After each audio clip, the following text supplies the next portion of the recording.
बिस्मिल्लाहिर्रहमानिर्रहीम। अस्सलामुअलैकुम dear students. Class 9th में हमने स्टार्ट किया था साइटोप्लाज्मिक ऑर्गेनेलीज। साइटोप्लाज्म के बारे में हमने शॉर्टली प्रीवियस क्लास में पढ़ा था। आज हम पढ़ रहे हैं ऑर्गेनेलीज के बारे में। तो ऑर्गेनेलीज में सबसे पहले डिस्कस करते हैं एंडोप्लाज्मिक रेटिकुलम को। एंडोप्लाज्मिक रेटिकुलम है क्या? एंडोप्लाज्मिक रेटिकुलम एक मेम्ब्रेन सिस्टम्स हैं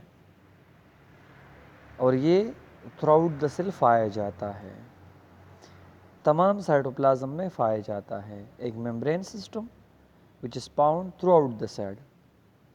ये जो इसके मेम्ब्रेन होते हैं ये शीट्स बनाते हैं, सीरीज ऑफ शीट्स बनाते हैं, और इसी शीट्स के अंदर जो सेक्स बनते हैं वही सेक्स कहलाते हैं सिस्टर्नी। क्या कहलाते हैं? सिस्टर्नी कहलाते हैं।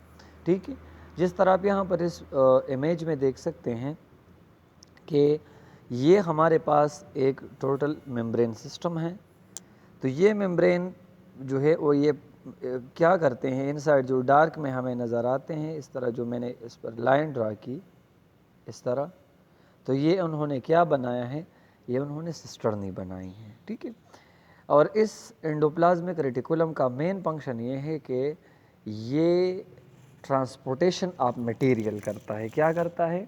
ट्रांसपोर्टेशन ऑफ मटेरियल करता है। इसी के थ्रू मुख्तलिफ मटेरियल जो है वो न्यूक्लियस की तरफ या न्यूक्लियस से सेल मेम्ब्रेन की तरफ पास हो जाते हैं। ठीक है, तो यहाँ तक ये इसका फंक्शन था। इसके बाद इनके दो टाइप्स होते हैं। एंडोप्लाज्मिक रेटिकुलम के दो टाइप्स हैं। एक इसका टाइप होता है स्मूथ एंडोप्लाज्मिक रेटिकुलम और दूसरा इसका टाइप होता है रफ एंडोप्लाज्मिक रेटिकुलम। अब स्मूथ और रफ एंडोप्लाज्मिक रेटिकुलम में फ़र्क क्या है? तो बुनियादी फ़र्क जो है दोनों में ये है कि जो स्मूथ एंडोप्लाज्मिक रेटिकुलम होता है ये सिर्फ मेम्ब्रेन्स होते हैं और इसके ऊपर राइबोसोम्स अटैच नहीं होता। ठीक है, और इस स्मूथ एंडोप्लाज्मिक रेटिकुलम का काम होता है लिपिड फॉर्मेशन करना और ट्रांसपोर्टेशन करना। तो आपको याद होना चाहिए। दूसरा हमारे पास रफ एंडोप्लाज्मिक रेटिकुलम है। ये जो रफ एंडोप्लाज्मिक रेटिकुलम होता है इसके ऊपर राइबोसोम अटैच होते हैं। राइबोसोम्स के बारे में फिर आगे पढ़ेंगे कि ये क्या चीज़ हैं। तो जब एंडोप्लाज्मिक रेटिकुलम के साथ राइबोसोम अटैच है तो ये रफ कहलाता है, और जब इसके साथ अटैच नहीं है तो ये स्मूथ कहलाता है। अच्छा, रफ एंडोप्लाज्मिक रेटिकुलम का काम क्या है? इसका मेन फंक्शन है प्रोटीन सिंथेसिस में इन्वॉल्व हैं। तो किस चीज़ में इन्वॉल्व हैं? प्रोटीन सिंथेसिस में। तो ये हमारे पास एंडोप्लाज्मिक रेटिकुलम के दो अकसाम थे। आते हैं नेक्स्ट ऑर्गेनेली की तरफ। तो नेक्स्ट ऑर्गेनेली हमारे पास हैं गोल्जी ऑपरेटस। गोल्जी ऑपरेटस या दूसरा इसको गोल्जी बॉडीज़ भी कहा जाता है। इसको गोल्जी बॉडी क्यों कहा जाता है या गोल्जी ऑपरेटस क्यों कहा जाता है? क्योंकि फॉर द फर्स्ट टाइम ये एक साइंटिस्ट ने डिस्कवर्ड किया था जिसका नाम था कामेलो गोल्जी। तो फिर उसने अपने नाम के ऊपर गोल्जी ऑपरेटस इस ऑर्गेनेली का नाम रखा। ठीक है, ये क्या है? It is a set of flattened sacs cisternae which are stuck together. ये भी सिस्टर्नी के सेट्स होते हैं, मेम्ब्रेन सिस्टर्नी बनाते हैं सेट्स के शक्ल में। ठीक है, और ये क्या कहलाता है? ये गोल्जी ऑपरेटस कहलाता है। इसका मेन फंक्शन ये है कि ये चीज़ों को स्टोर करता है। मेन फंक्शन इसका जो सिक्रीशन सेल में होता है इनका स्टोरेज करना है। ठीक है, और फिर फाइनली ये इनको फाइनल प्रोडक्ट में कन्वर्ट कर देते हैं। ठीक है, और फिर स्मॉल स्मॉल ग्रेन्यूल्स में पैक करते हैं। तो इसका काम क्या है? सिक्रीशन करना, फाइनल फॉर्म में कन्वर्ट करना, और तीसरा इसका जो फंक्शन है वो गोल्जी वेसल में स्टोर करना। ठीक है, तो ये चीज़ों को उस सेक्स में स्टोर करते हैं। ठीक है, जो ट्रांसपोर्ट वेसल्स कहलाते हैं। इसके बाद these sacs are kept in a cell for transportation, transported to exterior in the form of secretion. Plant cell have a large number of stake in their Golgi apparatus. Plant cell में stake large number में होते हैं animal में small number में होते हैं। जिस तरह आप यहाँ पर इस स्लाइड में देख सकते हैं कि ये यहाँ पर उन्होंने ट्रांसपोर्ट वेसल लिखा है। तो फॉर एग्ज़ाम्पल इसी साइड से कोई चीज़ यहाँ पर आ रहा है, तो अगर इनकी ज़रूरत नहीं है वो यहाँ पर स्टोर होगा। अगर वो फाइनल फॉर्म में नहीं है तो वो यहाँ पर फाइनल फॉर्म में कन्वर्ट होगा।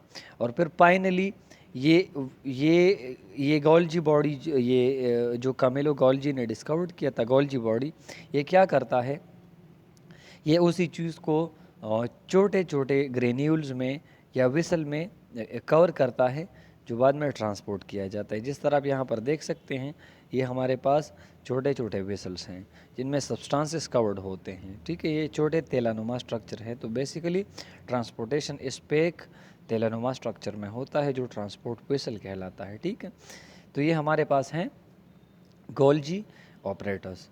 इसके बाद जो वेरी इंपॉर्टेंट ऑर्गेनेली है यहाँ पर राइबोसोम, इन तमाम चीज़ों के बाद साइटोप्लाज्म में, तो वो है माइटोकॉन्ड्रिया। माइटोकॉन्ड्रिया का दूसरा नाम होता है powerhouse of the cell. देखिए, जिस तरह हम एक बिल्डिंग बनाते हैं, जिस तरह हम एक कंपनी बनाते हैं, जिस तरह हम घर बनाते हैं, तो इनमें जो है एनर्जी का यूज़ होता है फिर बाद में। ठीक है, अगर हम घर में रहते हैं, वहाँ पर हम फैन वगैरह चलाते हैं इलेक्ट्रिकल या सोलर एनर्जी को इस्तेमाल करके। इसी तरीके से गाड़ी जब चलती है तो इसमें हीट एनर्जी इस्तेमाल होती हैं। तो जब एक लिविंग सेल सर्वाइवल करती हैं, जब एक लिविंग सेल्स रिएक्शंस करती हैं, इसके लिए भी एनर्जी चाहिए। तो एनर्जी प्रोडक्शन के लिए नेचर ने, कुदरत ने सेल में जो चीज़ रखा है वो है माइटोकॉन्ड्रिया।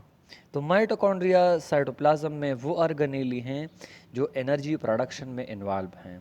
और लिविंग ऑर्गेनिज्म जो एनर्जी यूज़ करती हैं वो न डीजल की शक्ल में होती है, न पेट्रोल की शक्ल में होती है, न आग की शक्ल में होती है, न सनलाइट की शक्ल में होती हैं, बल्कि वो किस चीज़ की शक्ल में होती हैं, वो एटीपी की शक्ल में होती है, एडोनोसिन ट्राइफॉस्फेट।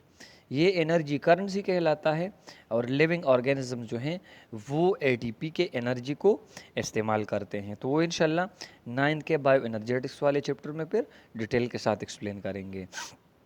तो यहाँ तक इनके दो मेम्ब्रेन्स होते हैं। सो जो आउटर मेम्ब्रेन होता है वो आउटर मेम्ब्रेन कवरिंग करता है, जो इनर मेम्ब्रेन होता है वो फोल्ड्स बनाते हैं। तो याद रखिए कि इससे पहले जो ऑर्गेनेलीज हमने पढ़े उसमें सिस्टर्नी थे, यहाँ अब ये क्रेस्टी होते हैं, ये सिस्टर्नी नहीं हैं। यहाँ पर ये जो स्पेसेस बने हैं ये क्या कहलाते हैं, ये क्रेस्टी कहलाते हैं। और ये जो ग्रीन कलर आपको इसमें बैकग्राउंड में चीज़ें या जो फ्लूइड नज़र आता है, ये इनका मैट्रिक्स कहलाता है। क्या कहलाता है, ये मैट्रिक्स कहलाता है।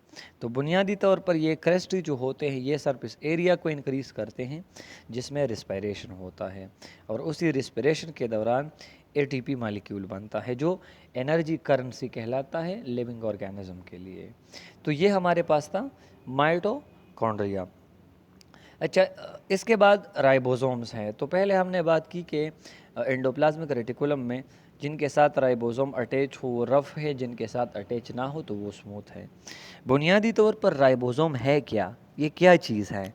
तो सबसे पहले यहाँ पर आते हैं कि ribosomes are tiny granules, they are form in the nucleolus and are either freely dispersed and the cytoplasm are attach with rough endoplasmic reticulum.